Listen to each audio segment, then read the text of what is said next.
Manuel Zapata, en primer lugar, quien era la voz cantante de ese congreso, Abdías do Nascimento, su esposa Larissa Larkin, puedo equivocarme en el nombre de ella en este momento, Nina, Angelina Pollack Els, Lawrence Prescott, de los colombianos Edgardo Gallón, Nancy Mota,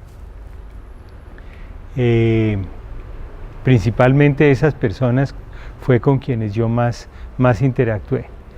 Pues lo más importante fue que Nina y yo,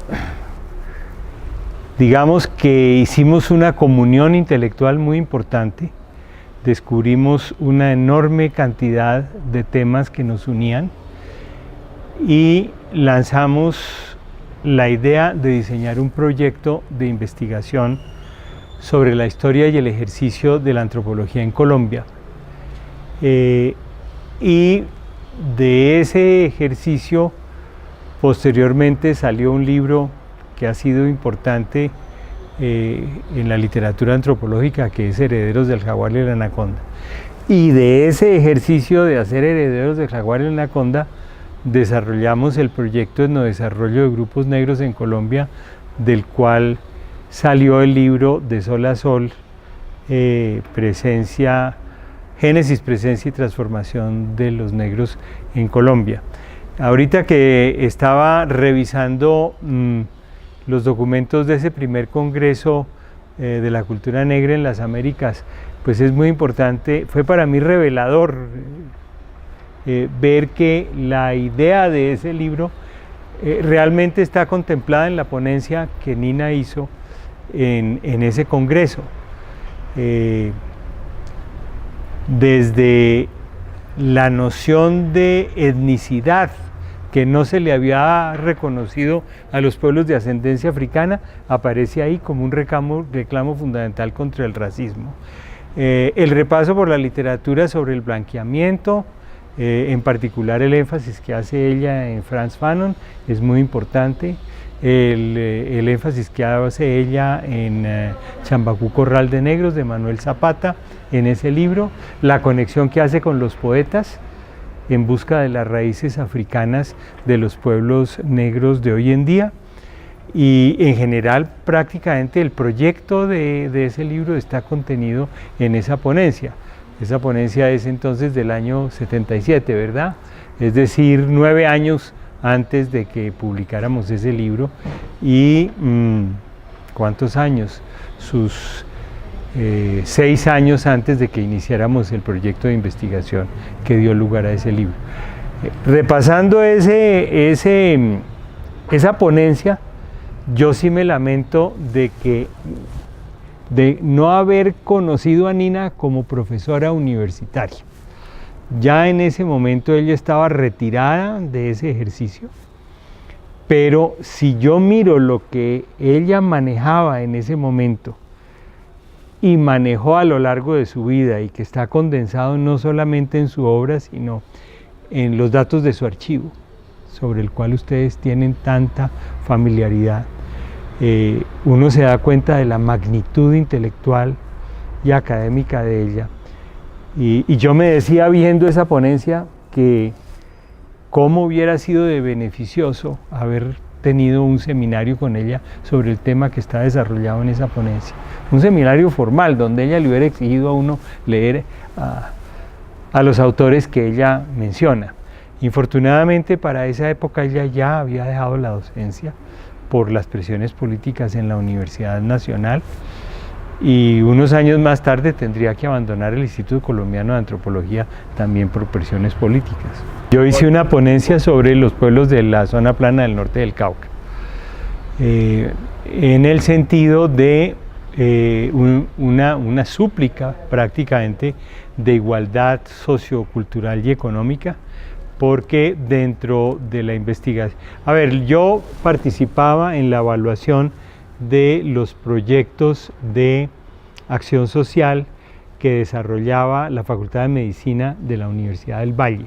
Esos proyectos habían sido financiados más que todo por las fundaciones Rockefeller y Ford, y después de varios años de desarrollarse, ambas fundaciones requirieron que fueran evaluados. Entonces yo entré a trabajar en la Fundación para la Educación Superior en la evaluación de esos proyectos. Esos proyectos incluían, por ejemplo, el Centro de Investigación en Desarrollo Rural, un centro, CIMDER, abreviadamente, en el cual tenían protagonismos muy importantes Antonio Navarro y Gustavo de Rú. Y Nina había trabajado con su hermana y con su cuñado, su hermana Gloria y su cuñado Ron Duncan, en la elaboración de una película que se llama Villarrica. El CIMDER los contrató a ellos para que hicieran una especie de apología de las maravillas que era el programa de investigación de ellos, y ellos resultaron haciendo otra cosa completamente distinta, que fue una denuncia muy profunda del problema de la tierra, de la expansión. En ese momento ellos enfocan la expansión de las plantaciones de soya y la forma como el campesinado tradicional de la región estaba siendo arrinconado. Ese documento es un documento de un valor político extraordinario. Entonces, esa mención de Nina de su trabajo en el norte del Cauca, además respaldado por el artículo que hizo parte de la colección, de esa colección de Colcultura que apareció por esos años, fue muy importante. Fue muy importante para desarrollar mi perspectiva sobre esa región en la que yo estaba trabajando. No sé cuáles son, porque hay uno en Panamá al cual yo no participé, pero está el que inició Manuel Zapata. Su organización la inició Manuel Zapata desde París, pero él no terminó la realización de ese congreso y lo vino a realizar fundamentalmente el Instituto Colombiano de Antropología. Astrid Ulloa tuvo una participación muy importante no sé si ese es el segundo, en la nomenclatura. Y en ese congreso, ese segundo congreso sí fue fundamental, porque ya para ese entonces yo tenía un grupo de investigación bastante consolidado en la Universidad Nacional que estaba indagando sobre los procesos de resolución pacífica del conflicto en las comunidades del valle del río Baudó. El proyecto posteriormente fue presentado ya formalmente ante instituciones internacionales, fue muy bien financiado, pero no pudo desarrollarse por la presencia de los grupos guerrilleros. Primero la disidencia del EPL en 1994, y ya para finales del 95, principios del 96, el ELN nos sacó de la región. Entonces ese proyecto quedó muy trunco, pese a que involucró un equipo muy bien consolidado. Inclusive hace poco el historiador Orián Jiménez terminó el trabajo con las cartas de libertad de esa región, recopiladas en el Archivo Central del Cauca, y lo que se hizo desde el punto de vista de la historia fue trazar el cambio de apellido, digamos, de las personas, como Juan Congo iba a llamarse Juan Quiñones o Juan Arboleda. Sí, porque el etnónimo de Congo nos permite trazar con cierta fidelidad el origen de la persona esclavizada, ya Quiñones no. Entonces lo que se hace con esas cartas de libertad es buscar profundizar en dónde está el etnónimo africano. Y esa investigación trató de hacerse de manera paralela con los árboles genealógicos que íbamos recogiendo. Eso quedó inconcluso. Entonces ahora, finalmente, Orián Jiménez, que fue parte de ese equipo, terminó esa investigación sobre las cartas de libertad y muy pronto vamos a ver ese trabajo. Visibilización fundamentalmente, ¿no? Visibilización en calidad de sujetos dignos de la pesquisa académica. En ese sentido, lo que existía antes de ese congreso era el activismo del grupo que se formó alrededor de Zapata Olivella, de Viveros, digamos este grupo fuerte que tiene una presencia muy fuerte de la zona plana del norte del Cauca, que eran estudiantes aquí en Bogotá, Arnoldo Palacios, y que empezaron a agitar una visión marxista de la presencia de los pueblos negros en las Américas. Pero aquí ya hay una apertura a una institucionalización dentro de la academia, que no es que hubiera sido completa, ¿sí? Porque si usted analiza, ni Manuel Zapata, ni Nina de Friedemann eran miembros del aparato universitario, ¿sí?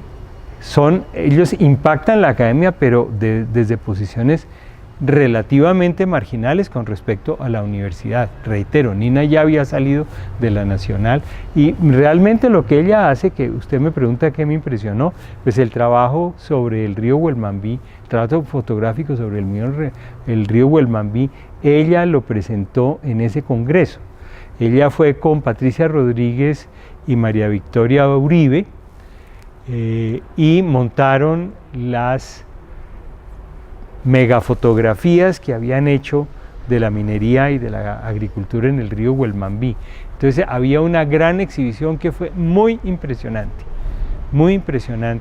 de ese trabajo de Nina en el Huelmambí. Ese trabajo sí lo hizo estando de profesora de la Universidad Nacional y fueron varios los estudiantes que fueron con ella a esa zona, y muchos de ellos recuerdan las exigencias de rigor y demás que hizo Nina, y ahí en ese periodo ella hace una aproximación muy importante a la antropología visual, que era completamente extraña en Colombia.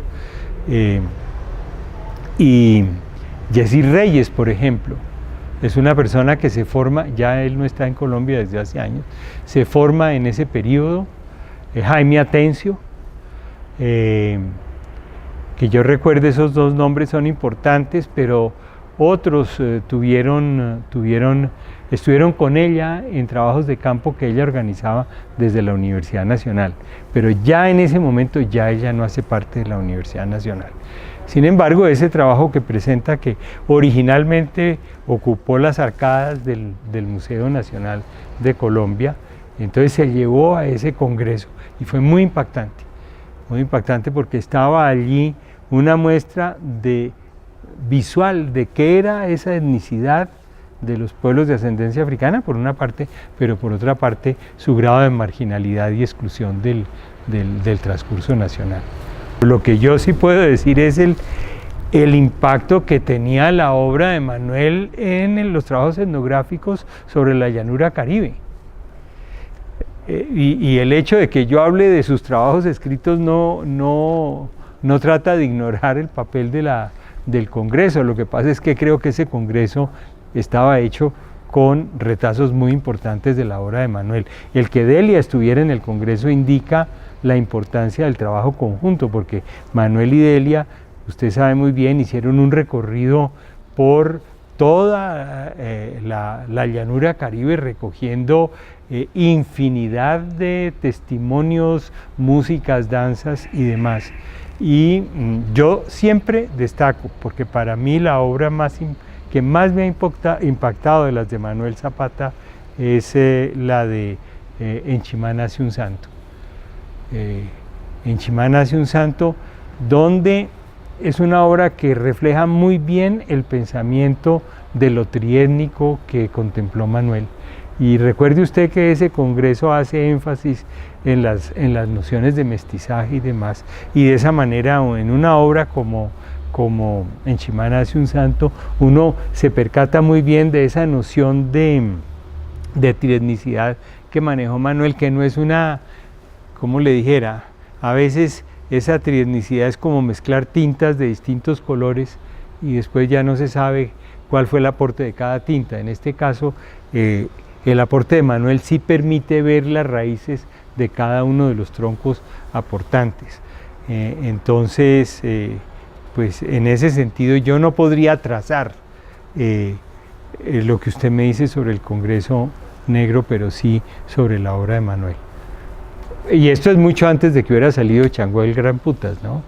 Por la visibilidad que les dio, por la visibilidad que les dio a pueblos concretos que habían sido objeto de aproximaciones, ya fuera en la literatura o en la investigación científica. Yo pienso que inaugura la presentación de esos trabajos. Entonces esa visibilidad que le da a esas investigaciones, a esas reflexiones desde la literatura, abren un capítulo nuevo en la historia de Colombia, que se va a multiplicar ya, como le digo.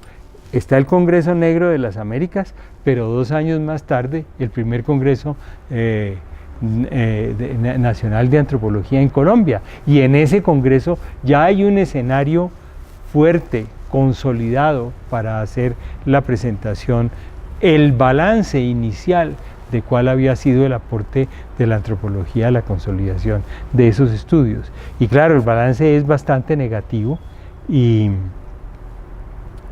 parcial, ¿sí? Y pues sirve de base para que se vaya construyendo poco a poco algo del acervo que existe hoy en día. Lo que pasa es que estábamos también a muchos años, a una distancia temporal muy larga con respecto a la reforma constitucional de 1991, que es la que realmente potencia la presencia de la gente negra en la vida nacional, la que potencia la denuncia del racismo, de la discriminación, y la que da lugar a introducir los instrumentos legales para, por ejemplo, hacer darle legitimidad a la territorialidad ancestral de las comunidades negras, para legitimar las formas propias de educación, las formas propias de representación política y demás.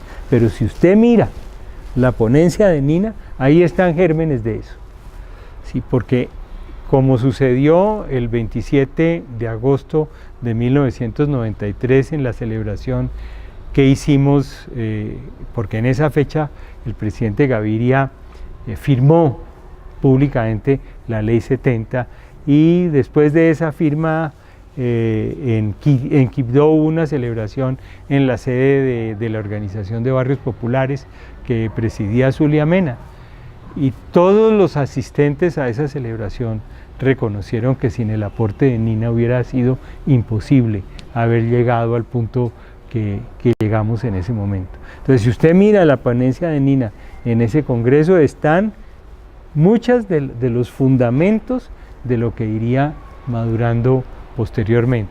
Y en ese sentido también por eso es que he recomendado examinar la película Ríos de Oro. Sí, porque la película Ríos de Oro es el paralelo de la gran exhibición de fotografías que hubo en el Congreso Negro de las Américas. Entonces, Ríos de Oro sintetiza ese reclamo, porque es decir, es una presentación de etnicidad, pero también un reclamo por la situación de discriminación y de marginalidad de los pueblos negros. De las discusiones que yo más recuerdo es la que tiene que ver con la gente palestina y la gente judía. El Congreso hace una afirmación muy fuerte a favor de Palestina. Fíjese que la guerra del 67 no estaba totalmente lejos, y el Congreso, dentro de una tendencia muy marcadamente de política de izquierda, hace una serie de manifestaciones en contra del pueblo judío. Y Nina y Angelina Pola, que entonces tratan de morigerar esa declaración, considerando que ellas ambas tenían que ver con los judíos, pues Angelina era judía y Nina estuvo casada con un hombre judío toda su vida. Entonces esa es una discusión que fue no necesariamente del tema del Congreso, pero sí muy intensa. Yo diría que en el teatro, fue el teatro de la Cámara de Comercio de Cali, si no estoy mal. Eso se demoró fácilmente una tarde y parte de la noche de las últimas sesiones del Congreso, y fue tremendamente agitada en ese sentido, ¿no? Y luego las discusiones sobre el mestizaje, también muy importante, el mestizaje como instrumento de ocultamiento de las identidades. Eso también fue importante en las presentaciones de Angelina sobre la religiosidad afro-venezolana, también fueron relevantes. Entonces, pues, sí, eso. Yo hubiera deseado tener más madurez, no solo intelectual, sino de presencia en Colombia. Yo me hallaba en ese momento en un proceso de despiste muy grande, porque hacía 10 años no vivía en el país, y llegar y encontrarme con todo eso fue muy abrumador.